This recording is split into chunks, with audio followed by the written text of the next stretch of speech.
राजकारणातील अत्यंत महत्वाची बातमी, ज्यामध्ये महिला आरक्षण घटना दुरुस्ती विधेयकाला लोकसभेत मोठा धक्का बसलाय. मतविभाजनात सरकारकडे आवश्यक 2/3 बहुमत नसल्यामुळे हे विधेयक लोकसभेत नामंजूर झालं. 298 मतं बाजूने तर 230 मतं विरोधात. यासोबतच केंद्र सरकारने आणलेली आणखी 2 विधेयकही मागे घेण्याचा निर्णय घेण्यात आला. महिला आरक्षणावरून आता सत्ताधारी आणि विरोधक आमने सामने आले आहेत. लोकसभेत केंद्र सरकारकडून सादर करण्यात आलेल्या संविधान 131व्या दुरुस्ती विधेयकाला अपेक्षित बहुमत मिळालं नाही. पंतप्रधान नरेंद्र मोदी यांच्या नेतृत्वाखालील सरकारने महिला आरक्षणासह 3 महत्वाची विधेयकं सादर केली होती.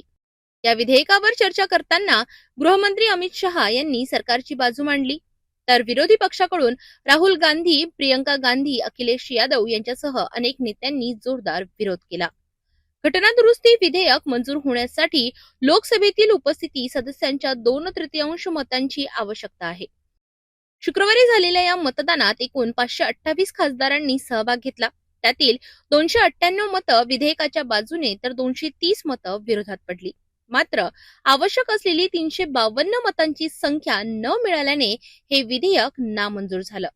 प्रश्न ये था कि भारत के संविधान का और संशोधन करने वाले विधेयक पर विचार किए जाए.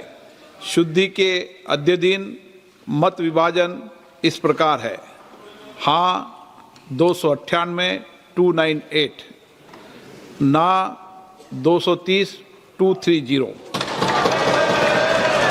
प्रस्ताव संविधान के अनुच्छेद 368 के उपबंधों के अनुसार सभा की कुल सदस्य संख्या के बहुमत द्वारा तथा सभा के उपस्थित और मत देने वाले सदस्यों के कम से कम 2/3 बहुमत द्वारा पारित नहीं हुआ.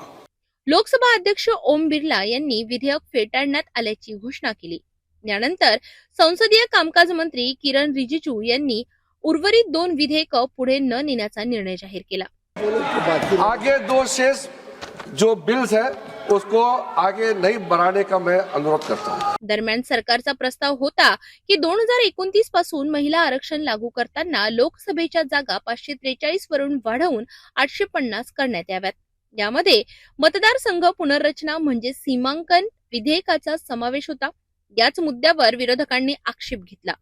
प्रियंका गांधी यांनी स्पष्ट केलं की महिला आरक्षण लागू करायचं असेल तर सध्याच्या 543 जागांमध्येच ते लागू करावं.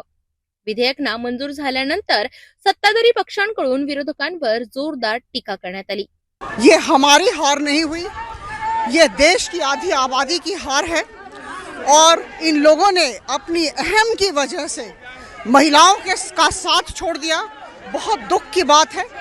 हमारी तरफ से बहुत कुछ इन्हें समझाया गया था, सारे तर्क वितर्क इनके साथ हमारे हुए, लेकिन ऐसी स्थिति में इन्होंने आधी आबादी को जो अधिकार देना था, उनका अधिकार है संसद में आना.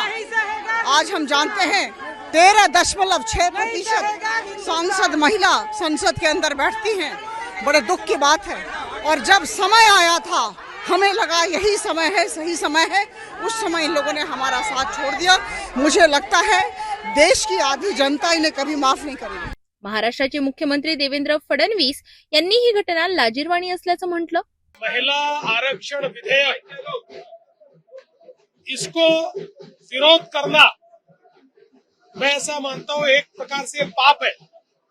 इस देश के अंदर लोकतंत्र में महिलाओं की भागीदारी बढ़ाने के लिए प्रधानमंत्री जी ने जो कदम उठाया है, उसको विरोध करने वाले ये तमाम लोग भाषणों में महिलाओं की बात करते हैं और इस विधेयक को विरोध करते हैं. ये सारे के सारे महिला विरोधी लोग हैं. आता या मुद्द्यावरून देशभरात राजकीय वातावरण तापण्याची शक्यता आहे.